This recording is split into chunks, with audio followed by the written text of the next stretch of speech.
Hello and welcome to this episode of the Round Ball Australia podcast. There's been just a crazy weekend of sports across the board, but we're here to talk about football. As far as I'm concerned, there was no other sport that was played this weekend. And realistically speaking, most of it wasn't played on the weekend anyway. I'm joined today by Poletti and Lachie. Lachie is not feeling too well, which is why I'm hosting. In his own words, he's going to be riding the mute button a lot today, so hopefully he can get through this one all right. But no, guys, it's great to have you both on, and looking forward to dissecting a bit of football. Poletti, I know that obviously you've been super busy this weekend, and trying your best to keep up with everything that's going on. But gee, there's been some cracking matches, hasn't there? Yeah, there's been some cracking matches, some cracking goals, some cracking entertainment. Who needs Baz ball when you've got melee ball, when you've got stage ball, when you've got tally ball? Who needs any of these? Who needs Baz ball at all, right? and Lachie, look, I mean, well, let's touch on the cricket. Why not? It was. I think what the cricket showed was. It was crazy, right? And I think that the football that we then saw over the weekend, I think matched that same level of craziness for the most part. You know, there's been refereeing decisions that have, caused controversy. Like Poletti said, some incredible goals, some really good matches, both in the A-League and the Aus Championship. Feels like everything just kind of stepped up a level this weekend. Yeah, it did, and it was really awesome. Clearly, just sitting at home on Sunday, on the first Sunday of the Ashes tour with no cricket, it's just made me sick. It's just disgusting. The fact that it hasn't the lasted Sheffield that long, Shield didn't tickle your fancy, Lachie? No. But good for the Aussies to get a win. But yeah, the football was crazy.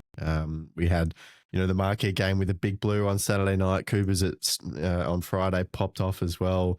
We got our first look at the football video support system in the Aus Championship, which I thought was fascinating, which led to a very tense opening quarter final in the Aus Championship between Marconi and Apia, which, capped itself off in fantastic style as well, which we'll talk about a little later, I'm sure. But terrific weekend. I'm just struggling to get through a little bit, so I've delegated hosting duties tonight. So you may have to give me a second or two every time you come to me. But it's a result of being on the couch all weekend and getting stuck into all the sport, which has been good fun. That's right. Well, I mean, let's kick it off with what's arguably the big game this weekend, or at least heading into the weekend. It seemed like it was going to be the big one, the Big Blue, Sydney and Victory.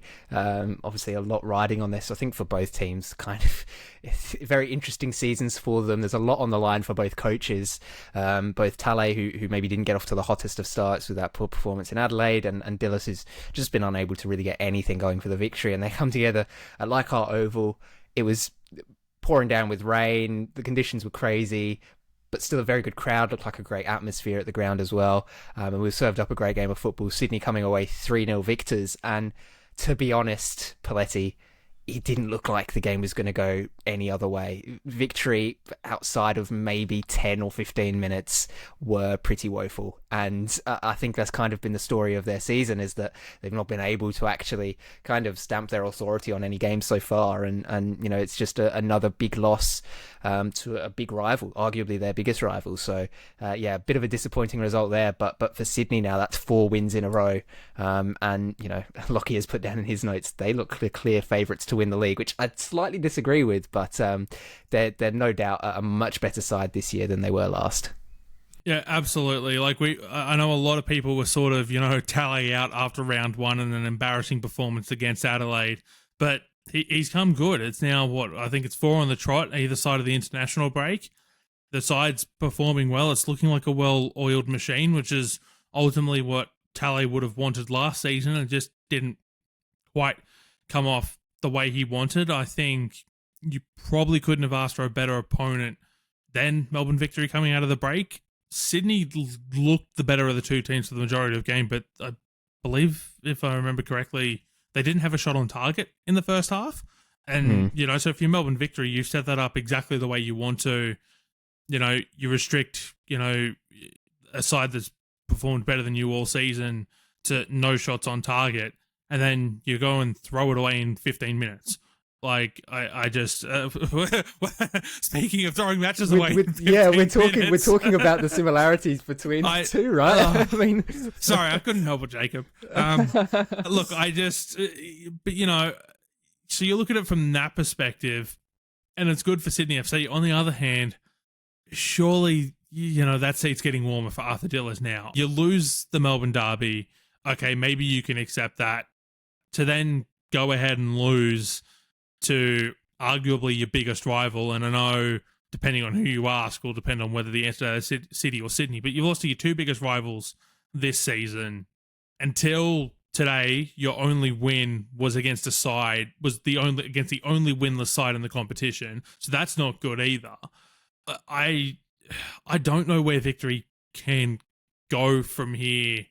Like, how much of a leash can you give Arthur Dillis, knowing that you got Tony Bloom in last year as an investor who, okay, maybe he doesn't have a ton of cash to splash in the sense of, you know, there's salary caps and stuff like that, but you know, you can go and get someone to replace Nikos Virgos in the window at league minimum, as we were discussing in the group chat. There's plenty of talent that showcased itself throughout the Australian Championship. If you think the problem is as simple as not having a striker. Otherwise, you know, can you think Dillis is the one to turn it around, Lachie? I don't know. Like, how long of a leash can you give him, knowing that finals is the bare minimum expectation at Melbourne Victory? Yeah, so there's no doubt he's below expectations, right? After the game between the Jets and Perth, which was going to bump one of the two up, Victory now sit 11th in a 12-team league, which is well below expectations from both, you know, a board level and a fan level as well. Fans are not happy about it. Not only have you lost, as you say, Poletti, to your two biggest rivals, but just in the fashion that they've lost as well. I know there's been periods of both games where they've been on top, but just completely tepid in front of goal in the final third in both occasions. And a lot of people have been pointing towards the striker position. I think unlucky as Nikos Virgos has been, I don't understand the decision to bring Jing Reese in ahead of him. I don't really understand what Reese brings that Virgos doesn't. So maybe it's a personnel issue in terms of bringing someone in the transfer window. There's no one that is going to make a difference. Like, Virgos still has natural striking ability and qualities to him. You're not going to be able to just pluck someone else in January that has a better kind of archetypal, you know, setup than Virgos. Like, he is going to be a good player, but he struggled to score goals. Aleaguemen? Now, no, look, Augler has had a great championship campaign, and he is unproven at the top level. He scored some good goals from range in a not a good Sydney Olympic team, and I do think there'll be the odd player from the championship that comes into A-League setups. But Nikos Virgos has been around the world and has done well at good levels, right? So as much as he's had a terrible start to the season, there's no denying that, and he wasn't, you know, very prolific last season. He still has that basis there. So I think you just got to stick with him because you're paying him a lot of money. I understand the whole sunk cost thing, but he's in the club there. They do have a striker. He's not playing well at the moment, but he is there. So I think you have to give him time to turn it around. The interesting question about Dillis is, I think, who you're replacing him with, right? So I think the key question that the Victory board have to consider is, if they ask John Aloisi, are they going to get a yes? And I think if they think they're going to get a yes, then I think this is the week to pull the trigger on Arthur Dillis. In terms of the other club that may have the sway to get a John Aloisi, if he's open to staying in the A-League, we know he's been offered overseas as well, is probably the Wanderers. They got their win over the Mariners. Maybe, you know, a heavy defeat in the Sydney Derby this weekend coming up could mean his end. So you got to consider if Aloisi is the target, he's the one guy that really, let's be honest, stands out above the rest at the moment in terms of Australian coaching options. Then you can't wait too long. So I think there's kind of a perfect storm of circumstances where, you know, despite the fact that he led the team to a grand final now, I think actually fans, unfortunately, would be on board with him leaving. You know, he had a good run to close out last season, but he's really performed unders so far. And he said in press conferences there had been good moments, but you've won one game against Perth Glory, which and we remarked at the time as well, like it's not an impressive win. It was just you expect that win against the Glory 2-0, like that's the bare minimum. So yeah, that just is what it is, and I think we're going to say the same about stage later, right? A win against the Mariners is just kind of what it is. So Dillis has not done anything really, I think, to impress significantly over the first 5 rounds. So again, back to that key question. If they think they're going to get a yes from Aloisi, I think this might be the time. Who else is even available, right, though, as well? That's the thing. And that's why I agree with you, Lachie, that if you're going to get yes from Aloisi, then it makes sense to take that opportunity. I know you're going to bring it up. I can see the smirk growing on your face. Reunion with Patrick Gasnovo. Let's go. Come on. That's not going to happen. I don't think he's welcome in Melbourne anymore. No. I genuinely think I think Victory fans would show up at the airport and keep him out. Like I don't think they'd let him even land. Like it's and that's the thing, right? If you can't get Aloisi, you're kind of stuck between a rock and a hard place of maybe you've just got to stick with Dillis, right? Until something else opens up. Like, okay, it's just... let me ask a serious question here and a serious option. Is Johnny A an improvement on Arthur Dillis? Be specific. Would hiring John Anastasiadis... Okay, because there's 2 Johnny A's we're talking about here. Yeah. Right? Sorry, I should have specified, but yes. Would John Anastasiadis be a serious upgrade on Arthur Dillis, knowing that this isn't a Johnny A squad, that this isn't a squad that Johnny A on paper should be able to get the best out of? Would it be enough to start to reverse the course? Because it looks like Melbourne Victory are on a very slippery slope to missing the finals. Admittedly, it's only round 5. But as we've touched on, I haven't seen enough to convince me so far from Melbourne Victory this season that they're going to turn it around under Dillis. Is Johnny A enough of an improvement there to pull the trigger as soon as Heidelberg are done with the Australian Championship? Is the risk worth it? Is the other thing, right? Like, not just is he an improvement, he could be an improvement and it's still not worth it. And I think that Anastasiadis as well, a lot of clubs would be looking at a longer term vision if they were to bring him in, whereas with Victory I think it's pretty clear they've assembled a squad that they think can win now, and we saw that in the off season with the acquisitions that they made, where they're going out and they're recruiting very well. It was pretty clear that it was a case of, right, we want to go and go one step better than we did last year and actually win the championship. So I think that, in my opinion, and I don't know, Lachie, if maybe your opinion differs here, but that's why I don't think Anastasiadis would work, because I'm not sure that the risk is worth it from a Victory standpoint of what they've done already in the off season versus what he might offer in a longer term. Yeah, it's tricky. Like, you compare his CV to someone like Dillis, right? They both have assistant managerial experience in the A-League, but Anastasiadis has success at a head coach level. That's true. That has been in NPL Victoria. Arthur Dillis did make an A-League grand final last year, but you've come from 5th and had essentially 2 good ties to get you to a grand final. Yeah. And Anastasiadis, he's had the cup run. They were also champions of the NBL Victoria. They're also into the semi-finals of the Australian Championship, which, of course, I'm not sure if many people know, but Anastasiadis was absent from that game. He was taken to hospital just beforehand. So reportedly he's doing okay, but hopefully he's all right and his health is all good.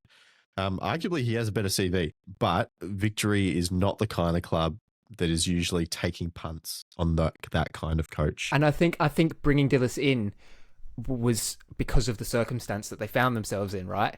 Absolutely. Whereas here, I think that if they have that option, it makes sense to either, if you can get Aloisi in, then that makes sense. But if you can't, maybe you do just have to stick with Dillis for a little bit. Like, Melbourne Victory is a cream of the crop club. They're one of the biggest clubs in the country. They could conceivably attract almost any coach that they wanted, that is interested in an A-League coaching gig, right? Like, they're not going to go out and get Jurgen Klopp, right? But like, they could go and get, the best coaches that would be interested in an A-League's gig. And so they have that going for them. And so maybe it's not the right environment for Johnny A, but I know, he's after a gig. He wouldn't have to leave Melbourne to get it.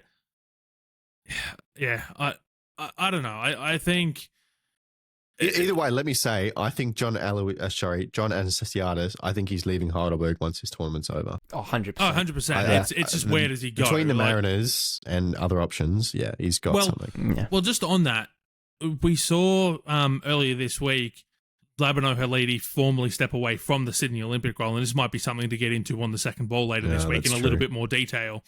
But Labano Halidi formally left the Sydney Olympic coaching role, but he's staying on as technical director. So he's not actually leaving the club. While I think it's Damar Hamlin is the CEO, he's stepping away from the club completely. So I'm not too sure what's going on there at Olympic, but because we all thought he was the prime for the Mariners job. Yeah. What if he's actually not going to go to the Mariners now? Suddenly, does Warren Moon get the job? Could they attract Johnny A? That opens everything up, doesn't That it? opens everything up. And then just, again, coming back to Victory for a little bit, Arthur Diller's contract is up at the end of the year. Do Victory just say, bugger it, ride it out, and maybe it's a bad year, but because it wouldn't be the first time they've had bad years and missed finals. Ride it out. We made a mistake. Let's clean the club out of everything we've done. We won't have Nikos Virgos' 600K on the books next year. We can get whatever coach we want. They can build the club back up in their image and just hit the reset button. It's too long a time frame. Yeah. It's too long a time frame. They got to move. Yeah. I think as well, like just bringing it back to like the game and the Big Blue, right, with Sydney, I think we should pay credit to them as well. Oh, 100%. Joe Lolley, like absolute legacy game. There's an Englishman who did perform. Yeah, one of the few in the country. But he was exceptional. I think he's clearly been the best player in the league 100%. all season, and he actually showed it like on the goals in this game as well. And it's just so clear that Sydney is such more of a balanced side. Even with Douglas Costa leaving, with Leo Senna leaving, you bring in Paul O'Connexler to play as your, CDM. You have a defensive line that's solid. Devonish Mears, Sevenish Beers actually looks like really good this year. He looks like he's playing well. And then you have Joe Lolley in his preferred position. I think it's just a perfect storm of. It's been a blessing in disguise losing some of those players, right? Because there's no denying Costa and Senna were quality players, but perhaps it's just a case of it just didn't work out for them, right? But I think Senna was intentional, right? Like obviously Douglas Costa, the way he left, that was just circumstantial, but it felt like Leo Senna was an intentional decision that's paid off. Yeah, and it's worked out well for them, and they've really fixed up, a lot of their issues transitionally in defence as well, where they were getting torn apart a lot last year. It's not as big a problem for them this year. And, Marcel Tisserand is actually playing to the level that we'd expected him to now as well, which I think is helping a little bit, having that leadership and that experience at the back. So, no, I mean, Sydney, like I said earlier, you've got them down as your favourites at this point to win the league, Lachie. They're definitely looking good. I don't know. I feel like there's a few teams that have their perhaps have their tails up and their noses in and around it. And one of those teams played on Friday nights, which... How good is a Friday night at Cooper Stadium, by the way? It's been tremendous entertainment for years now, but this season especially has served up some great games, and this one was no exception. Adelaide triumphing over Melbourne City 4-1. That's now 10 games undefeated for Adelaide against City at home. Some 2,500 days since the last time City won at Highmarsh Stadium, which is... I mean, we talk about these crazy stats in football all the time, Poletti, and, there's another one that I'm sure we'll get onto a little bit later as well with the Jets and the Glory and some of their results recently. 2,500 days and 10 in a row. I've seen some City fans just saying, what's the point of us even doing this away day anymore? Like, we know what the result is going to be. So yeah, just that's a ridiculous stat. Like this and this is a City side as well. There's always a good, like, when was the last time City were bad? Right? Like, it's not within, recent memory. And that yet they still managed to lose away to Adelaide. It's just a staggering stat. Well, arguably the last time City was bad was 2 years ago, before Vidmar got the full-time gig when he had to come in the interim capacity. That was probably the last time they were bad. Like, I remember them, there was a few rounds to go. They were sitting like 9th or something. They were well outside, the final spots. And I remember asking Vidmar, I was like, the club's never missed finals since they became Melbourne City. Are you feeling the pressure? And he was like, no, there's no pressure here. Which, how much of that was... him being genuine in that there was no pressure because he was there in an interim capacity and it didn't matter. they ended up making finals that season. But so arguably, outside of 2 years ago, I genuinely don't remember. So on that though, we know the concept of bogey teams, right? What if for Melbourne City it's not bogey teams, but it's just a bogey venue? And Hindmarsh, for whatever reason, there's just some demons they need to exercise there. Like maybe if you play that game with the Adelaide Oval, it's 4-1 in favour of Melbourne City, right? like maybe it's just something about Hindmarsh Stadium itself. Like there's a demon that that's in the changing room. That's a crazy suggestion. There's a demon there. I can't think of what else it would be. Like with a league that is as even on a year-to-year basis as the A-League is, in the sense of anyone can beat anyone on any given week. We saw Perth Glory topple Auckland last year at home, and we all know how bad Perth Glory was. They were so bad that Zvilic lost his job 2 weeks in this year, right? Like those are just the sort of things that happen in the A-League from time to time. To go 10 matches, 10 years away from home, away to Adelaide, and not pick up a win seems preposterous in the A-League. Like you almost have to be as bad as Perth Glory to go that distance away to an opponent. Because Perth Glory, let's face it, have not, outside of the Popovich season, have had a lot of bang average years. Sorry, Matt, but they have had some bang average years.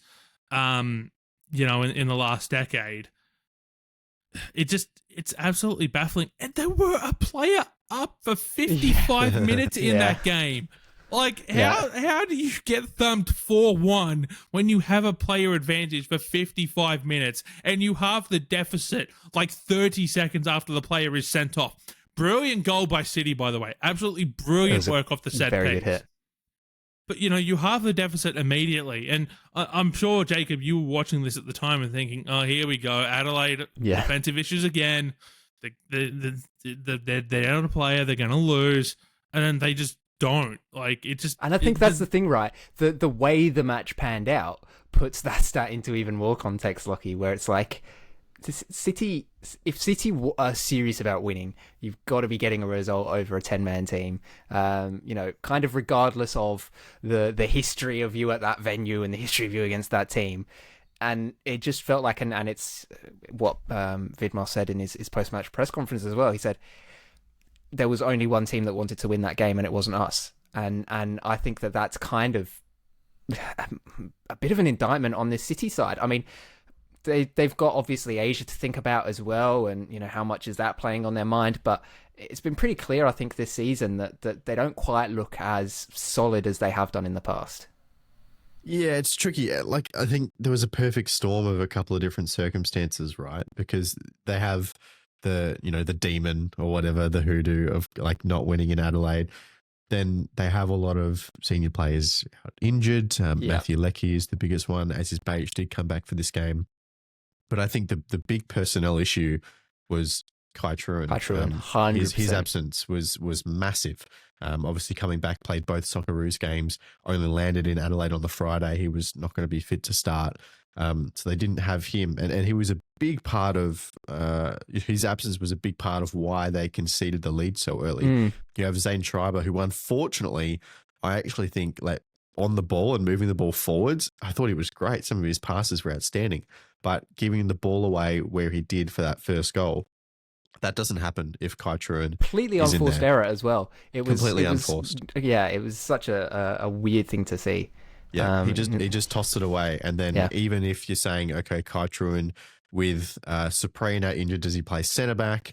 Well, then Liam Bonatig, sorry, not Liam, I forget his first name, the other Bonatig, Alex, it might be. I apologize, but there's a few of them, I think, isn't there? He just loses. He loses Jovanovic for the second goal, right? Yeah, and that doesn't happen if Kai Truan's there. So I think his absence directly leads to the first two goals, and then they're down, and then you have we're going to come over. We're going to lose anyway because we're playing away in Adelaide and we don't have Kai Truan, and then we concede 2 goals, and then all of a sudden the red card comes, and we can talk about the legitimacy of the card as well, but Kanamori just hits this bomb and you think, oh, okay, City are just going to do City things and not care about all of it and just win anyway.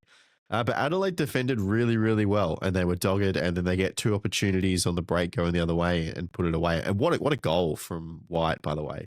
The little dribbling. I love it when young players aren't afraid to take on defenders one-on-one. And that's exactly what it looked like as well, right? It just was like, who cares if this is City? I'm just going to go cut inside, bang, hit it on my right foot. Like it was fantastic to see. It is Liam Bonatic, by the way. Liam. It is. You didn't get it right. You're not that sick, Lachie. You got it right. I'm not that sick. There are a few flying about. But yeah, look, and so Kai Truan, big. Adelaide did well to hold on. Love to see a little bit of bite and a little bit of passion in them as well. Yeah, I feel like that's 100%. kind of fallen away a little bit. But this is the kind of game that like gives you a 5% crowd uptick for the rest of the season, because people will have gone there that night and remember what it would felt like to be, yes, up 2-1, but then down a man, and then to go and score those 2 goals. Like, you don't forget those moments. So I think, yeah, massive for Adelaide. And it's anecdotal, but I have seen some comments on social media about, oh, I'm an AFL fan, but I went to this game with friends and I'll be back for sure. Like, this was such good fun. Like, so it's, it works. And having a fun team, like you said, with some passion, seeing Andrioli run up the sideline to go celebrate with the players was so good. Haven't seen that sort of stuff since Josep Gombau. So it's been a while in Adelaide to have a coach that really gets involved with the players like that, and it's awesome to see. But no, you mentioned before that red card and the legitimacy of it, and I think there's a couple of things that should be added to this discussion around it. Is number one, a decision like that is never going to be received well by a home crowd. And I think that has played a lot into... Especially going to review it and being one of the 10% that doesn't get overturned. Yep. So that changes the perception of it a lot. Number two is the fact that up until that point, Sean Evans' calls had been strongly in favour of Melbourne City, kind of regardless of what had happened. There was a moment, similar area of the pitch earlier in the game. It might even have been the 2 same players, Parius and Kuhn, got in a bit of a tangle, and Parius ended up on the floor, and then City were given the free kick anyway, which, I think that kind of set the tone, and from there it felt like, at least from an Adelaide perspective, of every time something happens to Kuhn, it's going to go his way. And then that red card came together, and Poletti, I'd be interested to get your opinion on it if you've seen it, because I mean Vidmar, I think, puts it very well. It's 2 players challenging for the ball, they get their legs tangled, they both end up on the ground, and a red card is very harsh in that circumstance. But the alternative is, and this is what those who have said that it was the right decision is, well, it's contact made with the studs, high up on the leg, and I don't know. I will say I don't think it's a red card. I think that the force was negligible, if there was any at all, and it was a case of these 2 players getting tangled up. But yeah, I'd be interested to hear your thoughts. Okay, maybe you can clarify something for me, because the broadcast didn't do it because it sounded like the microphone failed on Sean Evans. Was there a reason? Like, did you actually hear the reason from Sean Evans as to why? Not in the stadium. It cut out in the stadium as well. So it was an actual issue with the microphone then, because we didn't exactly get it on the broadcast, but I thought I made out the word violent conduct. Well, what the word is, and Matt Mays, the Adelaide United media manager, he spoke to us at half-time about it. He had a chat with Dylan Parius, and apparently Parius was saying that Sean Evans had told him, "You've lashed out, that's why it's a red." That would seem to suggest violent conduct. Yes, it would line up with violent conduct, in which case, if that's what Sean Evans thinks he's seen, and he's seen the video evidence to support that, I completely agree with Sean Evans' decision, because that's what it looked like from part of what I saw. It looked like Parius lashed out with the foot. Now, you can argue about level of contact or anything like that, but once you start getting into that territory, you've got to clamp down on that immediately. You can't, because what happens next time? I think you set a very slippery slope if you don't do that now. We saw, what was it? There were... It wasn't last season. I think it was the season before, right? Where we saw all those red cards that a lot of us agreed probably weren't red cards. And I remember asking Steve Corica in a press conference, when one of the Sydney players at the time didn't cop a red card for a challenge that it was in a game against MacArthur, that we'd already seen similar challenges given red cards earlier this season. Corica's like, no, it was a yellow. I don't know what you're talking about. I don't know. To me, this was like, it's sort of like, this was orange card. And so like if you were to try to thread the line, I can see why Evans has given it. And I think probably the biggest problem with this challenge is there was enough evidence to support whatever decision you wanted to make either way. If you thought it was only a yellow card, there's evidence there to suggest it's only a yellow card. If you thought it was a red card, there's evidence there to suggest it's a red card. You know, it's one of those calls that could go either way. Sean Evans made his decision, and when he came over to the VAR monitor, he stuck with it, and I've actually got to give him credit for that, because most referees won't stick with their original decision, unlike the football video support system, which we'll touch on a little bit later. You know, where it's deliberately designed, you know, to do the opposite compared to what full scale VAR is. So I'll give Sean Evans credit for that. And I think, it was one of the challenges that either way you could have found the evidence to support the decision you wanted to make in the first place. So I think big picture, right? At the start of the last season, 24-25, there was a directive to referees that the threshold for red cards, for yellow cards, in certain situations, and certainly penalties in terms of physicality in the box, the threshold had been raised. And John Moss, who is, former English Premier League referee, he is now the head of referees in Football Australia. He's done these briefings with press from time to time. And in his latest one, he talked about an incident like this, the whole differential between the studs, like hitting someone on the boot and then the studs hitting someone on the calf or higher, in terms of being that yellow versus red card difference. But a very clear and obvious clarification he made is that for studs above the boot, so into any part of the body that isn't just a shoe, for it to be a red card, there still has to be a sufficient level of force and impact as well. And personally, I don't think that sufficient level was here in this one. So my verdict would have been a yellow card for Dylan Perez, because you can see, as Vidmar says, the legs get tangled up, but there is an extension of Dylan's knee kind of into Kuhn's kind of upper thigh, where his boot is already planted, right? So a lot of the times we see it where there's actually a gap, and the kind of kick closes that gap, and then you make contact with the leg. But I think having the boot kind of already there, and just that action of being tangled up and trying to get out of it, he's extended his leg in, but I don't think that's quite enough force or, impact to make it a kind of as dangerous tackle to warrant a red card. So that's the distinction for me. So if I'm the referee, I'm giving it a yellow, but I agree with what Poletti said, that it is so close.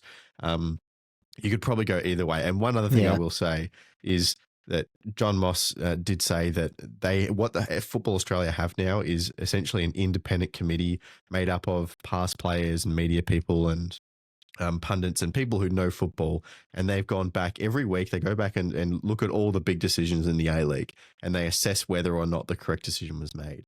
Now, up until the start of round 5, the A-League had been given a 100% success rate, which compares very positively to what they said was 85% in the Premier League to the same point in the season. I wonder what that figure will be like after this. It might change. And it wasn't the only refereeing decision. I mean, even in this match, there was, for the first goal, a handball. I think it was German Ferreira just stuck his hand up in the air to stop Luka Jovanovic from scoring before the ball fell to then Ethan Aleaguemen put it away anyway. And then we went and saw kind of similar circumstances in another game this weekend with the Wanderers and the Mariners, where 2 penalties are awarded with just... look. What's going on, Lachie? So I put my hand up literally in the Riverside chat because I want to talk about this so badly. I don't understand. Like, did these players just forget that they're not allowed to use their arms? Because this is the most so baffling opposed. thing I've ever seen. It's both. I forget who the Mariners player was, but Alex Gerback as well. Like, this isn't your usual penalty handball decision where it's maybe or maybe not in a natural position and it's just making you bigger and the ball is crossed in and it hits you. These are 2 players in the same game who have actually actively moved their arm towards the It's ball a to play the deliberate ball. thing, yeah. They're literally deliberately playing with it with their hand. Like, I don't understand. Two of the softest penalties Something must ever. be in the water this season, because we saw Luke Bratton do it back in round 1 as well against the Brisbane Yeah, that's Roar true. away from home. Like, something must be in the water this season that's just altering the players' minds that makes them think they can use their hands again. It's something in that split second of, if I don't make contact, then my opposition is going to get the ball. So I'm kind of going with my shoulder, but I'm doing it very recklessly, and I know it's going to hit my arm, and they just still do it. So those, I think, were blatant penalties. So I don't think the independent committee has anything to look at there. But it just bewildered me, and that obviously contributed to 5 first half goals. It's like, come on, you could just put your hand down, and one of those goals doesn't happen. Like, it was crazy. I don't know. It must be just an instinct thing, and you see the ball coming at you, and you just kind of. But yeah, it just looks so funny to see it, and to see it happen twice in the same game as well. Like, once you kind of write it off as just a mental error, but for it to happen to both teams in the same game, you just saw your opponent do that exact thing. Don't do that. You're giving away a pen. No, okay, you've gone and done it. Like, it is so silly.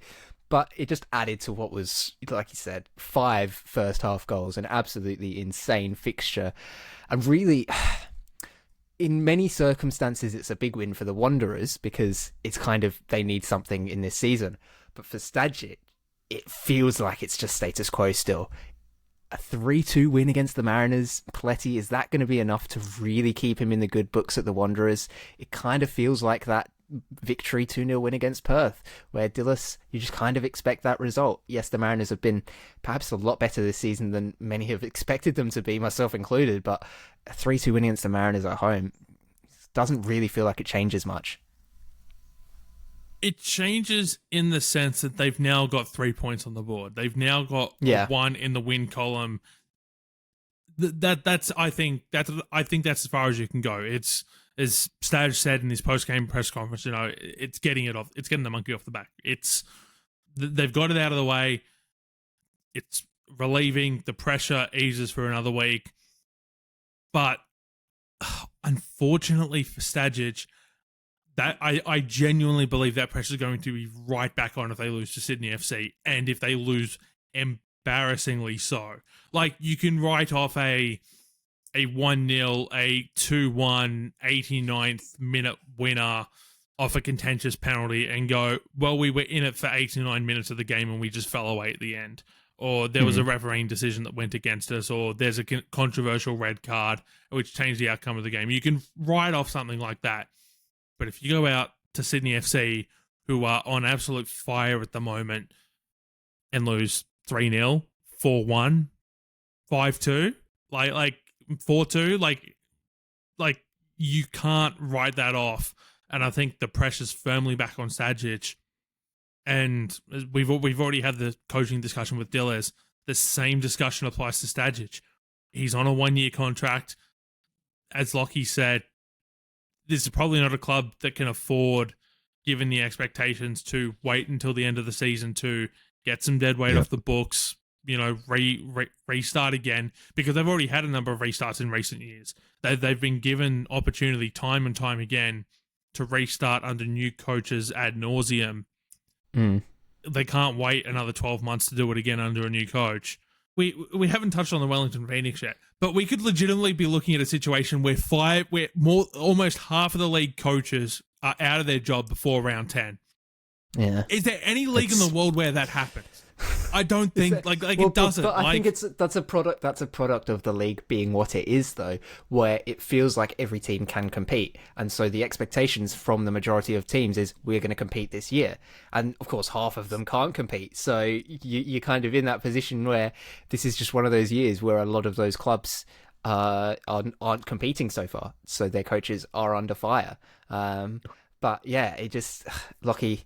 I don't know your thoughts, but yeah, it's like I was saying, I think in the lead up to this round, it's do or die now in the Sydney derby for Stadge, because this gave him that opportunity to play that game. I think had they have lost this, we may be even looking at an interim for the Sydney derby, but I think this has given him that chance to play it. But I think that anything other than a very good win would be pretty much the end of the line for Stadge. Yeah, I don't know. It's a really tough line to tread. Like, you got to remember as well, it was a really good save from Lawrence Thomas right at the end Yeah, to even yeah. just make sure that they won this game. Like, Yeah. that was how close they were to dropping points against the Mariners. And so, look, I actually don't think the Mariners left a great impression on this game. So I think even though it's 3-2 and Lawrence Thomas had a really good save, like, you get a deflection off the Moraga goal and one of the stupidest penalties Stupid anyway. sandballs. So, like, how much did the Mariners really threaten to win the game? A little bit right at the end, but not a whole lot. And again, I agree with you. I don't think it moves the needle too much. I think it maybe just gives the players a little bit more freedom going into the derby, knowing that they are capable of winning a football match, which helps. But in terms of Stadge, I think I'm with Poletti. I think a loss and anything close to like a 3-goal margin, I think that could be it. Yeah. The fan sentiment is low this week. Didn't do anything to change that. Ambitions from fans and from the club itself are high. Nothing has changed over the past 10 years in that regard. So I think as it is also a very good Sydney team they're going up against. So I think a lot of people's expectations of this team is that they are going to lose next Saturday night. So if Which you does lose, that help? Does that help? then right? you're meeting Because it's like- expectations. Maybe that does help, and then you get till January or something where you can make some changes. I don't know, but yeah, it's a hot seat for Stadge for sure. Can you give him till January though? Because like at that point, that's what it's another. So that's sorry. Let me do some quick math here. That's Another month, essentially. Another month. It's another yeah. 6 rounds. Yeah. Your season could be over. Like we Your just season's not over in the A-League by January. We just said the victory can't wait. I don't know if the Wanderers can afford to wait either. Like, you could potentially find yourself so far back of the pack that it's just depending. Like, you'd probably at The that victory point, made the grand final from 5th last year. Like, you just have to sneak into finals. yeah, but I think you're going to get to the point where they're in. Well, I had it up a moment ago, so they're in 9th at the moment by virtue of victory falling down. Okay, yeah, sure, maybe you can win it from 9th, but at that point, you're probably relying on a lot of 6-pointers to go your way. You're relying on other results to start to go your way. Like You're not in January, though. You're not in January. Like, if you the have gap time. gets to double digits, I think the Wanderer season might genuinely be over by January. If the gap between them and the top 6 gets to double digits. No, I'm with Lachie on this one because I mean we saw it even last season, right, where Adelaide managed to make finals. When it looked like they were dead and buried. But that was because Sydney everyone managed to fell fall away out around them. Results started to go their way. That's well, exactly. So the same can happen for the Wanderers, right? I'm clearly going to be outvoted here in this opinion. Let's move on. Just feels like in a league that's so crazy. Yeah, January is, I think, a bit too early to call it. And then there's one more refereeing decision we'll get onto here in the Newcastle-Perth game.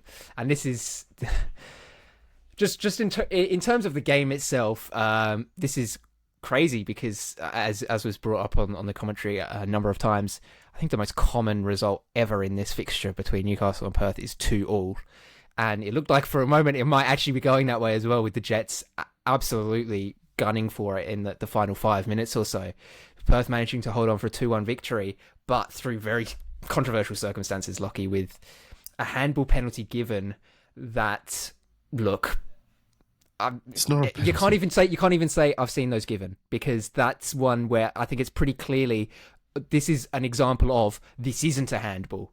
like I feel like 2 years ago it was given. 2 years ago it was given. But last year there was a definite change in how the handball rule was applied. Yeah. And it's just not a penalty. The ball goes over Wilmering's head and it's headed back towards him. His hand jumping up in the air to balance is in a very natural position. He doesn't know anything about it, and the ball just goes bang, bang, deflection straight away onto honestly pretty close to the sleeve as well. Like it's not even like it's a forearm. It's not like it's on the goal line and it's stopping the goal going in. It's not. No, so I think this one was ridiculous. And good on Perth for getting a win. It's been a long time since they've won away at Newcastle as well. So good for them to get their season off. Good for Griffiths as well to get a win as interim coach. But for me, watching a Newcastle game, it always feels like it's Newcastle against 11 NPCs in white shirts. Like the game is just determined by, can Newcastle not give the ball away in really stupid areas? Yeah. They're always good for a goal. They're ranked Yeah. third in the league in terms of goals scored. They've only had one league match so far where they've failed to score. But they just consistently give the ball away in really, really bad areas. Now, Yep. this is obviously a plan from Mark Milligan. You want to be able to draw out the press, play through the lines, because it's going to give you space in different Yeah. areas of the pitch. But the question is, how long is it going to take for them to get to a point as a team where they're able to reliably play through that press and not give up one or two really, really dangerous transitions, which is what they did for the first Perth Glory goal, which allowed themselves to be at 1-1 by the time that the dodgy penalty happens and they lose the game. So it feels like it's all in their control. Even the Sydney FC game, 3 of those goals were from the same thing, from just giving the ball over in transition in their own half while they committed players forward to do this Mark Milligan style of football. So it's on them. They're going to keep training. They're going to get better week on week. But until they go 2-3 games without conceding a silly goal like this, I don't have a lot of faith that they're going to charge too high. Does this sound like a storyline we were perhaps talking about last season with a team that Mark Milligan was involved with? That being Adelaide United. They score a lot of goals. They're always going to score. They're always in with a chance there, but they keep doing silly things that throw the game away. I know that kind of happened for Adelaide after Milligan had left, but I can't help but find a bit of irony in that kind of comparison. Potentially a little bit, but like even Adelaide were mixing up the mistakes they made. This is a very specific thing that the Newcastle Jets are failing to do week in, week out that is costing them games of football. So as I said, this is a deliberate journey that they're going on. So the ceiling for them is quite high. But can they get there this season? Who knows? And Poletti, you go for it. Go for it. Okay, no, what I was going to say, so I had, while you were having that discussion, Lachie, I went and had a look at the handball, at the penalty that was given. And I found a reason as to why it absolutely 100% had to be given. And you're going to think this is hilarious because it is. It's the Australia Cup curse. That's why I had to give it. They won the Australia Cup. They can't have anything go their way. Poletti has brought up about 3 or 4 different things now that are superstitions that have directly impacted the result of a football game. What is going on this week? I mean, it's the Australia Cup curse. we've seen it over the last few years. If you win the Australia Cup, bad things happen. I think it's just an inconsistent application of the laws of the game. To be of course, honest. that's exactly what it is. I'm trying to bring some entertainment back to the RBA pod, all right? I'm trying to bring my usual brand of stupidity to the RBA pod. Who was it on the Dub Zone a couple of weeks ago? They were telling a story about like a former international player. It was Bianca Galich who was talking about a former American teammate at Canberra, and the quote was, "You've got to get your bleep together," or something like that. In terms of like talking about superstitions and whether they affect the game. Like, come on, we serious here? We serious? It's just football. It's football. Things happen. I think regardless of superstitions, though, and I think regardless of the penalty, Perth were clearly the better team, in my opinion. I mean, there were 2 chances. There was the one ruled out for offside, which was Taggart did his absolute best to try and stay onside there on that break. Yeah. He was so very close, and it was a really well worked goal and a very good finish by Pennington. Unfortunately, then brought back. And then there was only a few moments after that as well. Taggart had one he hit on the volley and clattered into the bar as well. It felt like we saw something different from Perth this week, where they're attacking with intent. Tom Lawrence got on the score sheet for them. That's going to be huge, and it was a well-taken goal. And I don't want to be that guy, but I was the one to say it's going to be a big weekend for him, and he gets on the score sheet, so you're welcome, mate. But no, it just felt like Perth. This is we were saying with the Wanderers, you get a result in the win column, and it's can be a big boost for them. And I think perhaps a little bit of indication with everything that's happened at Perth this season, to go, we can still win a game of football, we can still play good football, we can still go away and get a result. And it's like Matt Olsen was saying in our group chat, it feels like forever ago that Perth won away from home, let alone away at Newcastle. So it's a big result for them, kind of regardless of how it all panned out. But yeah, no, I firmly agree that should never ever be given a penalty. There's absolutely nothing Wilmering can do about that. It just feels incredibly harsh. But I will say, I also am going to say that it shouldn't be overturned on VAR as well. If the referee's decision is right or wrong, that's what it is.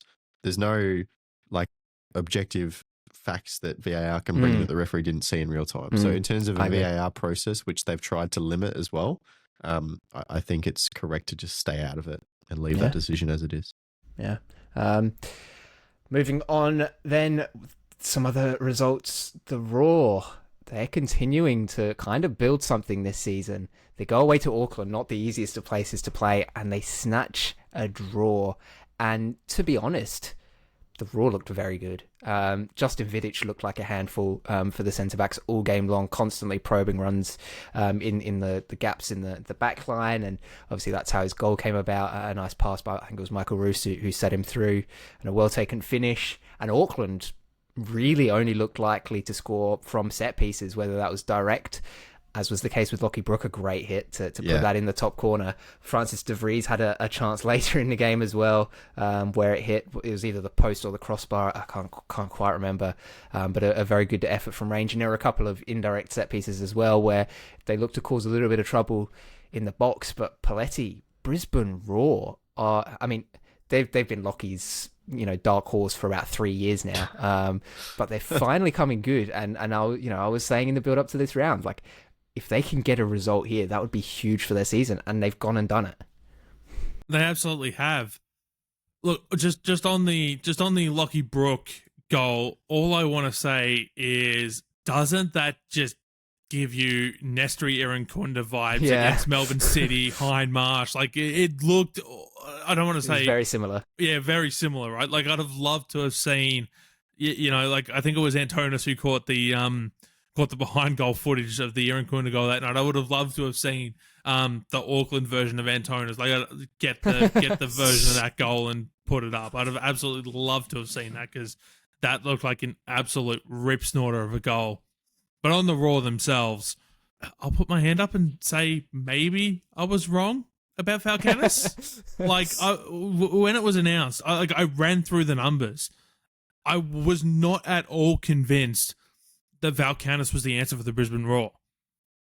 I'm prepared to say that I might have been wrong. I want to see more evidence than 5 games, but I'm prepared. Like, I'm leaning towards the fact I might have been wrong on this one. And I think they're pretty clearly better than they were last season as well, right? Oh yeah, yeah, absolutely. Like, it's just how much of this goes, but they're slowly building towards that. They've got results in almost every game they've played, if not every game they've played.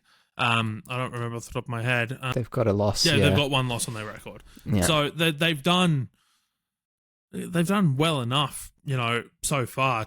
2 wins, 2 draws, to suggest that they are maybe not a premiership contender, but certainly a finals contender. Come the end of the season. And I mean, to do it against last season's premiers as well, right, who have only looked like they got better in the off-season, I think that says a lot about where Brisbane Raw are at, that you'd back them in to get a result against almost any side in the league, which I think is impressive given where they've been for the last 2.5, 3 years. So I don't think Auckland have improved over the off-season. And the defensive line is key. Obviously, there's circumstances. No Alex Paulson, Michael Fowd comes in. Dan Hall suspended, Hiroki Sakai injured. So you've got the replacements of Callan Elliott, who's done well in patches. Today wasn't his best game.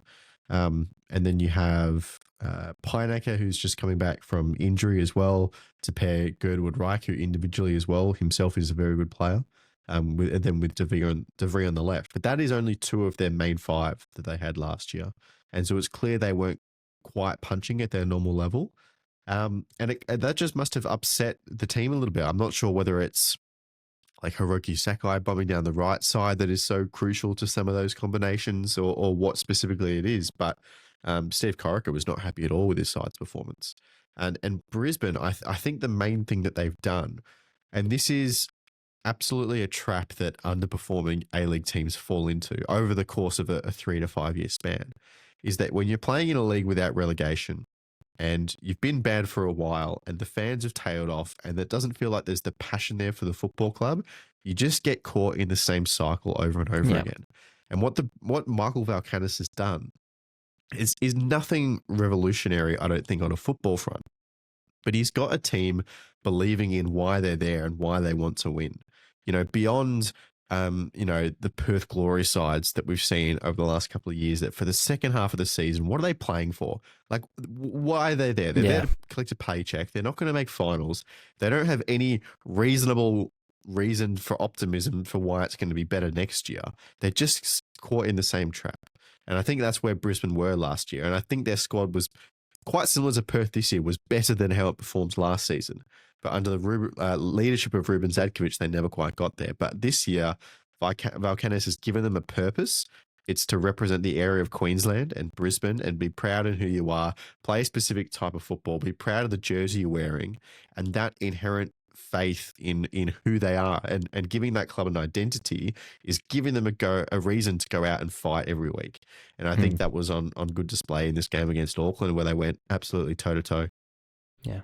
Is it warning signs now though for Auckland, right? Is it just, no, Brisbane are actually genuinely a good team, or is it we need to maybe have a look at how we're performing because it's not been great? I think Brisbane are a good team, but also Auckland were an amazing team last season, and I think they're just a good team now. I think Auckland are just a good team. I think the other thing that you have to look at is the fact that there were 2 suspensions from this game in amongst the injuries that they've already got to deal with. Yeah. So maybe that's all it is, right? Is they've just got a disrupted lineup, as Lachie said. And I mean, they're still sitting second. They're still undefeated. Exactly. So a disrupted lineup, and Brisbane were able to capitalise, to get a draw. Yeah. Well, we're going to finish up with the other New Zealand side, and this is one that's going to have me banging my head against a wall repeatedly, because the Wellington Phoenix concede a goal because, let's all say it together, Chiefy's high line. it's becoming just kind of their thing. And can I give them a little bit of credit? This wasn't like the defensive line on the halfway and a big ball over the top. It was still, I think it was Luke Braddon put the ball down the side for Poletti, who then Harry Sawyer, as a lot of the strikers have been doing against Wellington, has been sitting in an offside position. Yeah. So by the time that ball is made to the winger, he is ahead of the defensive line, but behind the ball. So Poletti, as long as he puts in a decent cross, Sawyer's going to get a touch to it. So it wasn't like the whole, we're just on the halfway line and not paying attention to the space in behind, but it was still beating the defensive line. So it does still feel like the same consistent thing is happening, just like the Jets. It's like, if you fix this one thing, which is the whole point of what you're trying to do, but if you fix this one thing, you're going to be all right. And I think it's more difficult. They're not going to fix it because Chiefy genuinely believes it. I watched this press conference. He doubled down and tripled down on it again. Like, he genuinely believes that this is how they're going to win football matches. But they're giving up stupid goals. That's fine. Like, you can believe in what you want to do and just still take actions to minimize the cons of your strategy. But Chiefy doesn't believe there's anything to fix outside of the personnel. No, that's incorrect. That's incorrect, because he's said before, he understands that there are pros and cons to all these systems. You want to have high possession. You want to have a high line and high press to win the ball back high up the field and create those moments. You are going to allow space in behind. There's a difference between accepting what the bad part of your tactic is to thinking that it's something that you're doing incorrectly that needs fixing. You know what I mean? Like, obviously they can be a little bit more switched on when those balls are coming in, but it's not the actual height of the line that is an issue. That is just a decision that comes with strengths and weaknesses.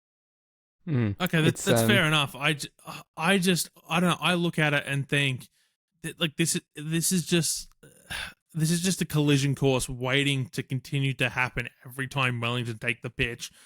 We're into round 5 and teams have already figured it out every single week. They know how to beat it. It's just waiting for the opportunity to do so. For some teams, it's going to come in 28 seconds. For other teams like MacArthur, it's going to take a lot longer to do. But it's very easy to beat. You just have to wait for the opportunity to do it. I just, if Chiefy genuinely believes this is the way forward, and he seems to genuinely believe this is the way forward, Wellington are not going to make finals. They're probably going to be stuck on a flight to Darwin again. There's two things here, I think, that are at play. Number one, I think this might be a more difficult thing to fix than the issue with the Jets, where this is much more fundamentally an accepted risk of the way that they're playing.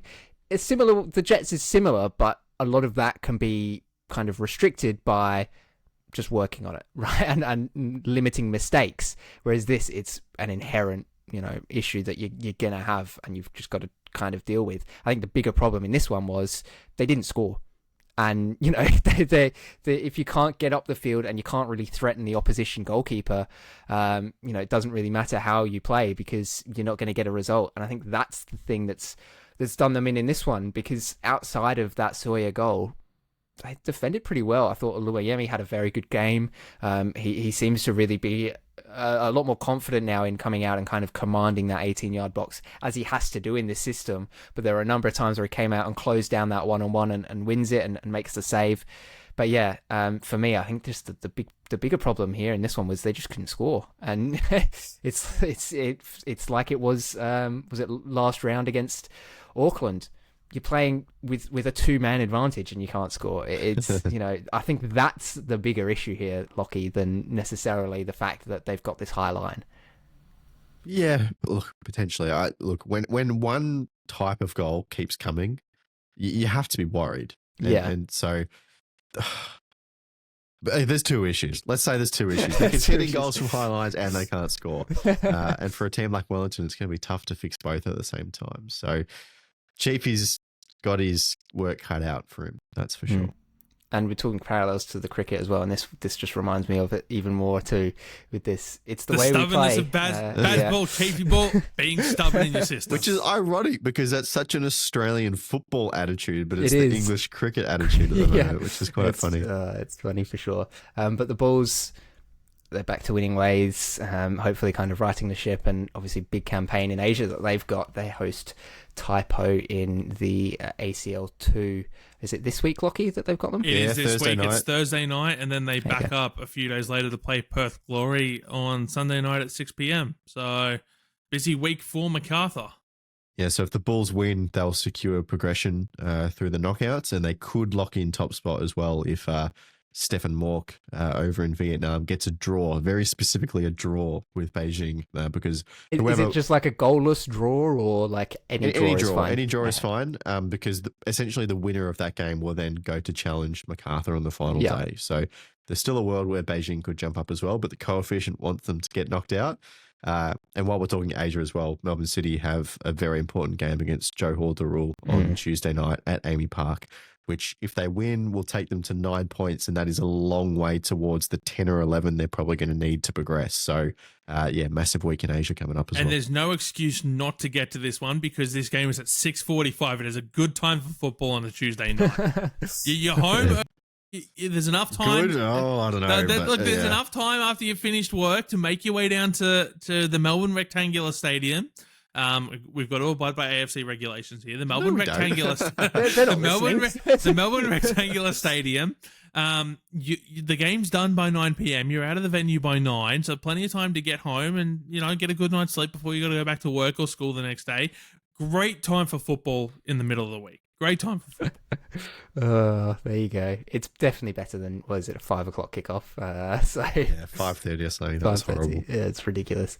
We're going to look a bit more internal here, though, because, of course, the Australian Championship is in its knockout phases, with the quarterfinals having been played over the weekend. And, of course, I'm sure this will all be covered in much more detail on the Second Ball podcast, but some absolutely cracking games, and I think none more so than that Derby d'Italia on the Friday between West Serpia and Marconi Stallions. That penalty shootout, it was insane. And, it was. Poletti, I remember you putting in the group chat about, who doesn't love a penalty shootout. It's just the fact that we got one like that, just in the first knockout round of the championship, in a kind of this derby match. That's crazy. I mean, it was the only penalty shootout we got, right? Yeah. So I looked last week, at what made the Derby d'Italia such a special fixture. And if you haven't seen that yet, okay, it's a little bit coded looking ahead to Friday night's game, but it's still worth going back and having a look at on the Roundball Australia YouTube channel. So go and check that out. This is a fixture that, for the first time in over 33 years was on the national stage, and it absolutely delivered.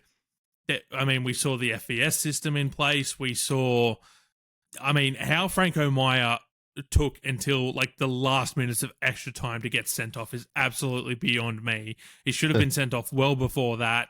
Like this game had everything you could have wanted from your first knockout game of a brand new competition. 16-year-old equalising in the 90th. Exactly. And the only reason it got to that point was because there was the FVS check for a penalty, which was initially awarded to Marconi, which was overturned by the referee after Peter Sekenis played his challenge card. So, it was absolutely, fantastic. And then it was a very tense affair in extra time to get through it. And then the shootout itself, my word, James Hilton. Absolutely unbelievable. Like, I know I posted this on social media at the time, but like, if you were to cast someone as a heartthrob in a teenage romance film, James Hilton is he's got the smile, he's got the personality, he's got the aura, he's ripped everything you could want in a heartthrob in a teenage romance film. James Hilton is your person right there for that. But like, to step up, he was involved, obviously, in the penalty shootout that sent them through to the semi-final against RPR when they won Sydney United. This went viral around soccer Twitter because he then clotheslined Dom Costanzo in the aftermath. So that did the rounds. At this time, he just steps up to get past Kalatz and just rocket into the top corner, and then immediately it just loses his mind.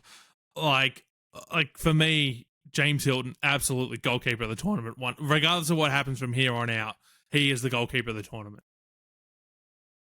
It was pretty special. I also did note live watching it happen that when you see goalkeepers go to take penalty kicks, your natural instinct is, oh my God, they've made their way all the way through the list to get to the keepers. No, they didn't. But they were the 10th pick. This is a deliberate choice. So I feel sorry for imagine being the less confident in your penalty taking ability than the goalkeeper. Well, because obviously Marconi had Franco Maya sent off, so they were down a player, admittedly. So that's true.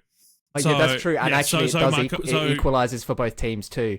So does it actually? Yeah. So the ruling is that the other team, just so that it's fair, has to leave a why should player it be fair though? Because it's a penalty shootout. Why should that be fair? Lachie, I don't work for IFAB. I'm sorry. That's an interesting question though. If you've been sent off during the game, why should they have to even it out in the penalty shootout? I don't know. I don't think it counts for reds given during the penalty shootout. Right. If a red card is given during a penalty shootout and yellow cards reset as well during a penalty shootout, it's all crazy stuff. But yeah. If a red card is given during a penalty shootout, I'm pretty sure they don't make the other team lose an extra player. You just forfeit the chance. If it's happened during the game, then you have to equalize the two teams. I think maybe it's for record keeping purposes or something. Might be the only reasoning is you've got then 10 penalty takers for both teams rather than 10 and 11, and it's easy to keep track of. I don't know. Yeah, I'm sure there's a perfectly reasonable explanation as to why that would be the case. But honestly, this was absolutely insane from start to finish. Everything you'd want out of a derby fixture. Admittedly, a very friendly derby, but a derby fixture nonetheless. So honestly, what a good way to kick it off. But it does mean that there was one New South Wales team to make the semi-finals, and unfortunately, and I wish I could ignore that it is guaranteed that an NPL Victoria side will make the final of the Australian Championship. This is not doing well for my brand of NPL New South Wales is the better NPL. Well, it's doing better for your brand than it is for Antonis and SA Great after Metro Stars got stomped by Heidelberg. So they scored the first goal in that game too, and then Heidelberg were just like, okay, the show's over, let's go. Yeah, but it sets up an interesting matchup though in the semi-finals, Lachie, between South Melbourne and Heidelberg, the two teams that the both of us have said are going to be our champions. I've said South Melbourne, you've said Heidelberg. This is almost like the final before the final in a way, right? Where it feels like whoever wins this is probably going to go on and win it all. Yeah, I think absolutely the winner of this game will be the favourite in the final. And this is the traditional Greek derby in Victorian football as well. So this game already has a lot of status to it.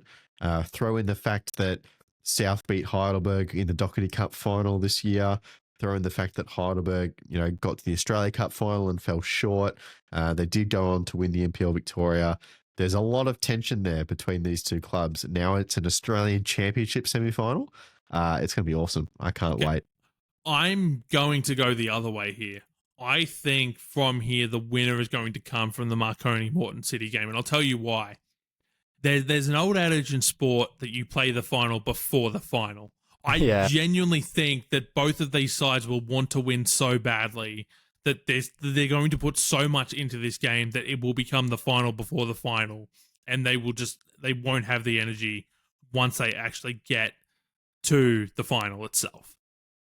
Winner of this game wins the whole thing. That's my tip. Yeah, I'm leaning that way as well. This is not a slight against Morton City, but I have to firmly represent my beloved NPL New South Wales, and so I am Team Marconi Stallions all the way to all the way. They're going to win, and maybe I'll actually finally get in the good books of the club.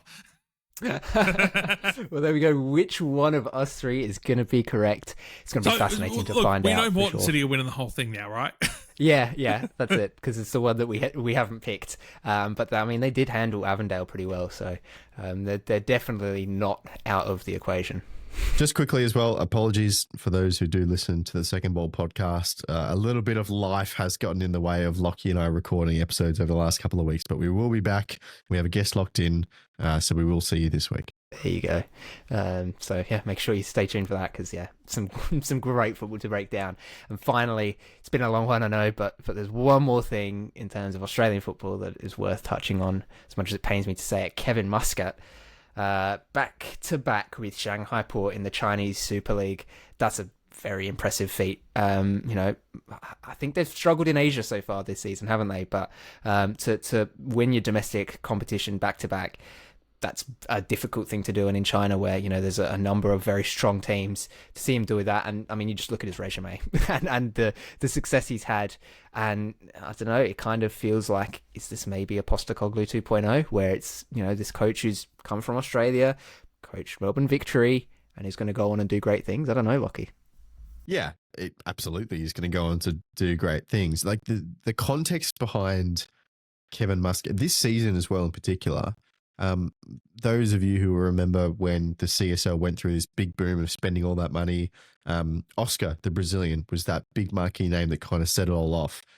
He left at the start of this season, and Wu Li, who is the Chinese striker, has all these records. He's like one of the best Chinese players presently, has been injured for a large portion of the season. So even with those two exits, Kev has still gone on to win the league. Did it back to back. He now has a whole host of trophies in his cabinet: 2 A-League championships, a premiership, an Australia Cup with Victory, a J1 and a Super Cup with Yokohama F Marinos, and now 2 CSL trophies with a Chinese FA Cup at Shanghai Port. It is an exceptional resume. He has conquered Asia, as far as I'm concerned. I know there's the Champions League, which they still could turn around, by the way. They're only on 1 point, but still have games to play. He's conquered Asian club football, really, in terms of domestic leagues. There's nothing nothing he hasn't proven here. So Europe is next. Whether it's a really strong team, something maybe top end of the championship, maybe in Scotland, I don't know. It feels like he would only go for Rangers, but even then, it's kind of he turned them down, didn't he? So. He turned them down because he wanted to finish with Shanghai, and that's completely understandable. So there's context. If the opportunity comes up again in the off season, I see absolutely no reason why he wouldn't go for it, to be honest. But even then, I don't think he should go personally to Rangers. I just feel like the challenge of beating Celtic is so big. Why would you give yourself such a tough challenge? I'd go somewhere else. He's going to get a good offer from somewhere in Europe. Go there. The other really left field thing I can throw in is, if you took away everyone's contracts and all the different circumstantial pieces of what I'm about to say, he is absolutely next in line to become a Socceroos coach. So if for whatever reason, Tony Popovich doesn't want to do another window after July next year for the World Cup, Kevin Muscat is absolutely the next person in line. But he is going to go on to do great things for sure.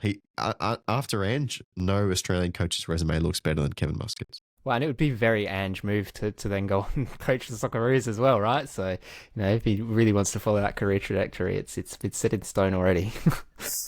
Absolutely. Lachie, when you were rattling off Muscat's list of accomplishments, I can't help but notice one glaring omission in the week of the Big Blue, and that was one hit post in a grand final shootout. Yeah, all right, Poletti. All right. See, whenever I hear Kevin Muscat, I think of his altercation with John Cosmina on the sidelines at Dockland Stadium way back when. So no, he's was a divisive figure as a player, but I think he's kind of, I suppose, a bit of brand salvation to become this great coach. On Total A-Leagues this week, it was just like, I couldn't stand him. I wanted to hate him, and then actually, he's a nice guy. I can't believe this. Like Macca said basically the same thing on Total A-Leagues this week. Yeah. It's funny how life works, isn't it? But that'll do for this episode of the Ramble Australia podcast. An absolutely massive one. I think it lasted longer than England's innings in both of their innings in the last tests. So hopefully they can right that ship for my own sanity. I will say, regardless of whether it lasted longer than their innings, it lasted longer than the times they went between embarrassing themselves. yeah, that's fair enough. But no, it's a pleasure as always to talk football. Lachie, for making an effort, even though you're a bit crook, appreciate it. Thank you. Your notes throughout the weekend have helped me get through this as well. I don't know if it was like it was a weird podcast thing because I managed to force Matt into doing a podcast last week while he was sick. So I don't know if I caught something through the internet. It's like guilt tripping or something. Yeah, something like that. But hopefully I'll be good later on in the week. And Poletti as well. It's always great to have you on, even if you do go off on tangents about superstitions for some reason. First time you've done it, to be fair, but that was a strange one. Look, it certainly wasn't my finest moment, I will say that. But I have to bring my usual brand of stupidity to the podcast, which is probably why my appearances are so few and far between. I'm just like you won't see me again for 2 more months on the RBA podcast because Lachie will just sprinkle it on lightly. Lachie will just blacklist me after this and go, no, you go sit in the naughty corner. You're not coming back on this podcast until you learn to behave yourself. But you can hear me on the Dubcast, part of the Roundball Australia podcast network, where I am actually quite a lot more serious about the football we talk about. I have a little bit of freedom here to relax and express my true self. And how good is that, right? And we love it, and it always makes things a bit fun. But yeah, like I said, that will be all for this one. We'll be back later on in the week at some point. I don't know what day. It's Sunday, isn't it? So it'll be Thursday, Friday that we. Who knows, Jacob? Who knows? Who knows? There you go. Check your feeds. Check your feeds. And we'll it's be a great time eventually. to hit the subscribe button and the notification bell. Yep, and then you won't miss it. But yeah, that'll be all for this week. Thank you very much for listening. Goodbye.